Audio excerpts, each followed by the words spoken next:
Toshkentni qaytadan qurishmoqchi. Ha, Aynan shunday. Toshkentning belgilangan hududlarini buzib qaytadan qurishmoqchi. Kelgusi yillarda minglab odamlar yangi uylarga ko'chiriladi. Mahallalar o'zgaradi. Bularning barchasi renovatsiya deb ataladi va u Toshkentga qanday ta'sir ko'rsatadi? Keling buni ko'rib chiqamiz.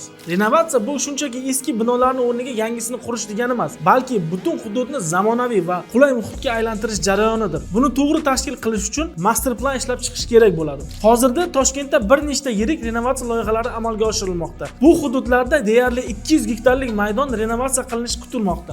Yangi loyihalar nafaqat uylarni o'zgartiradi, balki maktablar, bog'chalar, savdo markazlari va yashil hududlar ham tashkil etishga qaratiladi. Ko'plarda savol tug'iladi. Aholining taqdiri qanday bo'ladi? Ular qayerga ko'chiriladi? Ularning huquqlari qanday himoyalanadi? Renovatsiya bu katta imkoniyat, lekin shu bilan birga katta mas'uliyat ham demakdir. Eski shaharlarning qayta qurilishi dunyoda keng tarqalgan tajriba. Parij, Berlin, Moskva bularning barchasi renovatsiya orqali zamonaviy shaharlarga aylangan. Eski uylar buziladi, aholi vaqtincha boshqa joyga ko'chiriladi, yangi uylar qurilib, fuqarolar imtiyozli shartlar asosida qayta joylashtiriladi. Hududda infratuzilma yaxshilanadi, yangi yo'llar, transport, eng muhimi renovatsiya odilona va shaffof bo'lishi kerak. Noto'g'ri boshqarilsa, muammolar paydo bo'lish ehtimoli yuqori.